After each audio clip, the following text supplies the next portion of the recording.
Okay, so this evening I'm going to be unboxing a clone of the famous Stihl 070. This is a torque monster produced by Stihl in the middle part of the last century. How's that for feeling old, everybody?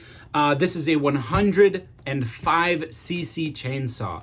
I waited a month to get this because I purchased it online, shipped from China. I communicated directly with the Chinese companies. So I'll let you know how that went, general thoughts on it, and whether this saw whether it works and whether it's worth the money. This is a $265 chainsaw. It did come with a 42 inch bar. 265 bucks with a 42-inch bar shipped to my door. That's a great deal in terms of price per cc. So I'm going to go ahead and unbox this, give it a quick once over. I wanted to get this video out, so I'm not going to go into too much depth here. Hopefully that will be covered down the road. If you have something that you want me to look at specifically, let me know, because now is the time before I've made the video. But without further discussion, let's open this box up. So I got the outer box popped open because it has my address on that. And I don't want my address floating out there on the interwebs. But wow, look at that. I had no idea what color this was going to be when they shipped it to me. Oh, that's hilarious. Wow, well, look at how bad that got chewed up. That kind of gives you an idea of of things to come. The product description when I purchased it, I believe it was blue and white, if I'm recalling things correctly.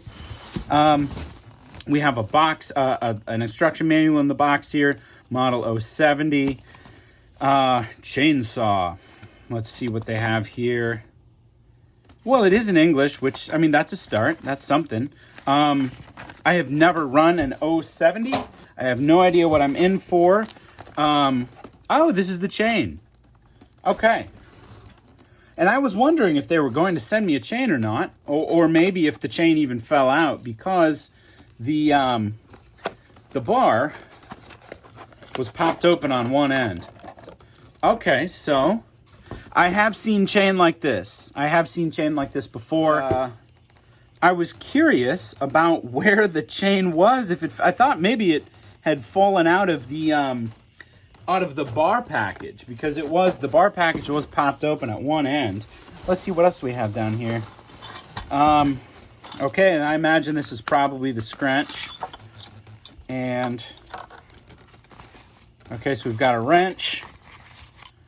What is this? Somebody tell me what that is. It does have the scrunch, which, you know, it actually looks to be of reasonable quality. Let's see. Okay, an Allen wrench in there. So decent toolkit here. So somebody tell me what this thing is. I have no idea what this would go to. And if I read the manual, that'd be like cheating. So we'll put this off to the side. All right, check that out. There's some nice chafing. This is a hopelessly small bar cover. I have a 42-inch chain, so yeah, we'll put that off to the side. That's not gonna see much use, I don't think. Man, this thing does have some weight to it. And all right, that's what's left in the box. What clanged off there? All right, so we'll take a look here. Man, this thing has some serious weight to it. Holy cow.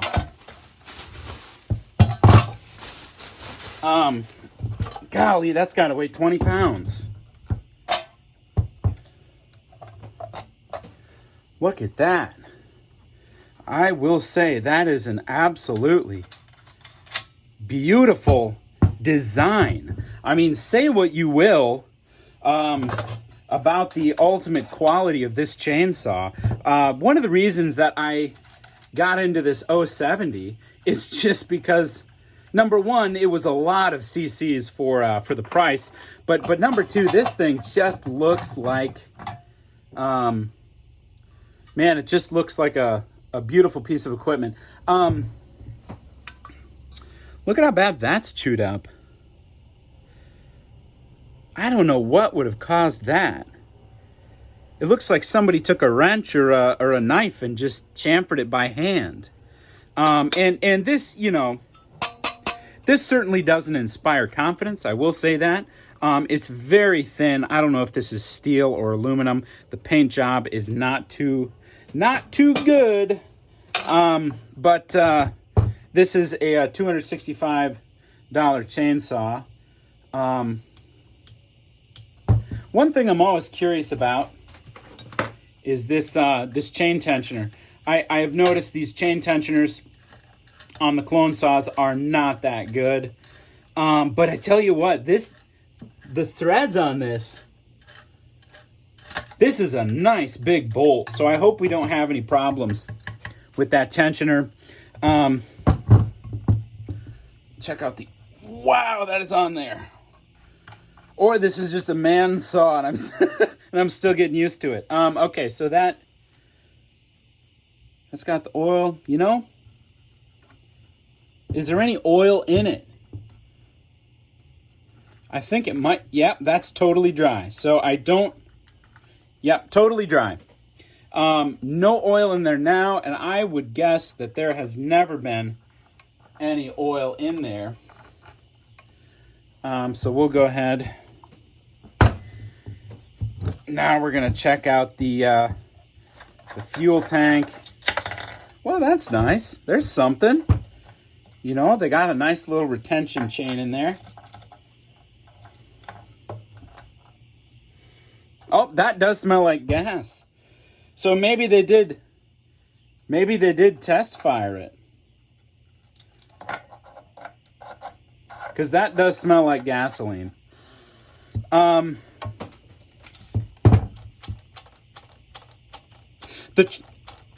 Man, that trigger doesn't feel bad.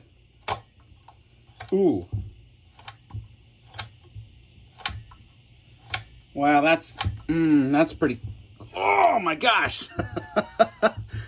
That I don't know. They had good Lord, they had King Kong tighten this stuff down. Holy cow.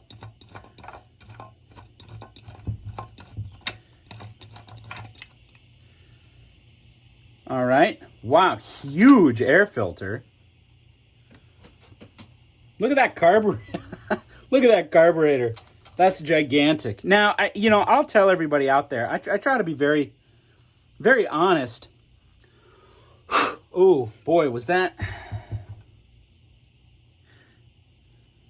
I am not an expert. I'm not a chainsaw expert. I never claimed to be. Wouldn't do that. It's just not true.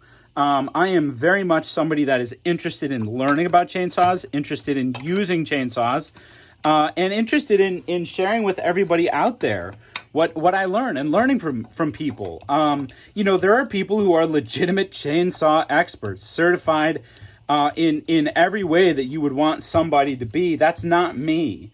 I really enjoy sharing things with people, trying to save them some money, make good decisions. But, if you're looking for somebody that, really knows chainsaws through and through, that's just not me.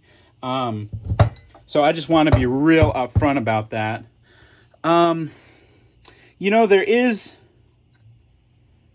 There's a little scuffing here that I'm really not too worried about. In shipping, wow, I think it really survived it. Now, this makes me nervous because these spark plug boots from the clone saw companies, they're not great. And I'm always worried. Oh, wow. Okay, thank God. What's happened to me before with these clone saws is the coil in there, it kind of seizes up on the spark plug, and then that's the last that you're ever gonna. Oh wow, okay. And it strips it right out, and then it's just a bear to put back in. L7TC spark plug, NBT. Trying to remember what my Farmer Tech, my G660 came with. But for now, I'm just going to put a little bit of spark plug grease to make sure that everything doesn't seize up. No, I'm just kidding.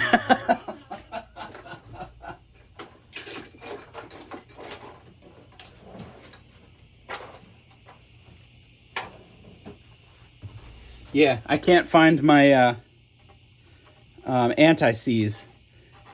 Probably got it in the truck, so we'll do that later.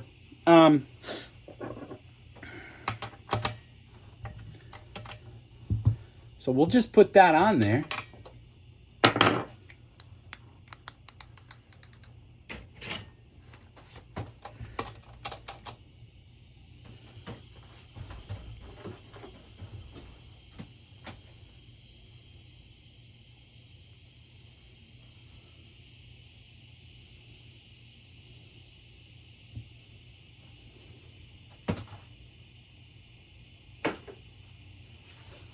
I do get paranoid about these boots, so I put a little dielectric grease on there. Okay, so this is the decomp valve. Golly, that's huge. I might see if I can take this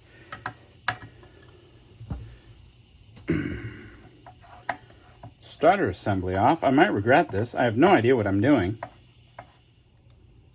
Dealing with really any kind of blowback whatsoever.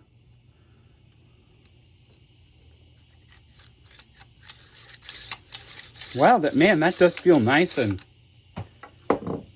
taut. This here, oh wow. Okay. When I bought this saw, I took a risk.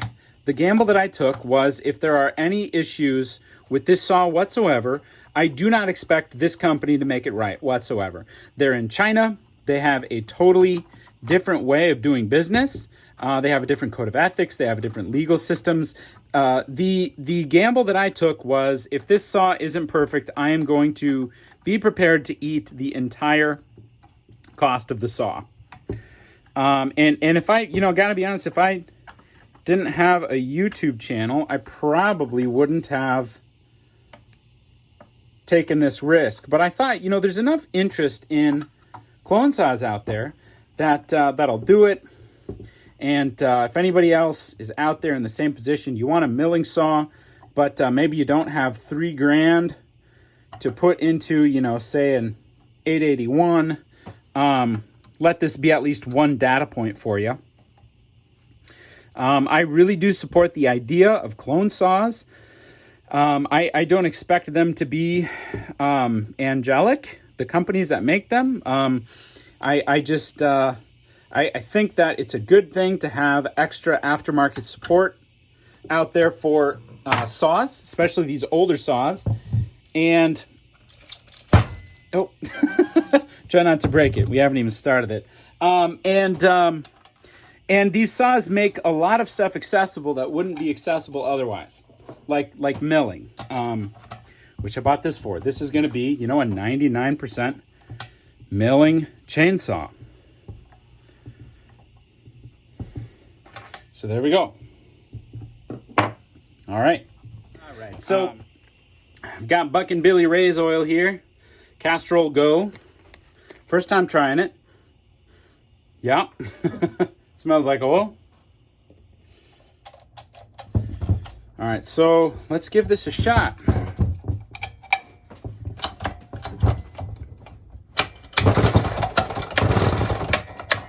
Oh, wow.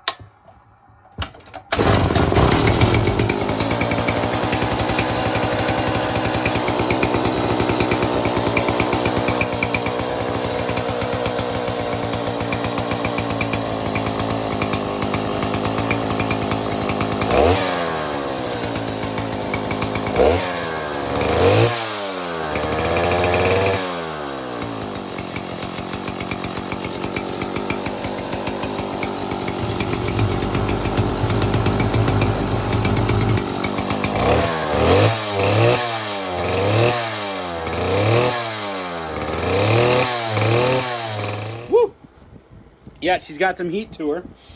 I still got to get the carburetor figured out. Wait, this side. I don't know if this is just the way that 070s came from the factory. But my frustration is that if you can see in there, here's my high and here's my low. My high screw is hidden behind that corner of the starter assembly housing, so I can't get a screwdriver back there. That's a real pain. You know, and like I said, I don't know if that's just the way these 070s came from the factory. I can get to the low screw well enough, but I can't get to the high screw. You know what happens is if I put my screw in here, it wants to cam out. So again, you know, if you know something I don't, I'd love to hear from you. If there's a trick to doing this, I don't know everything. This isn't you know, let me show you everything there is to know about this saw kind of video. Just firing it up, taking a look at it. I tell you what, it runs, it starts, and it idles. And already for me, that is exceeding my expectations for this saw. Brief stupidity there. So, well, that's nice. It looks like we do have a window for checking our oil levels.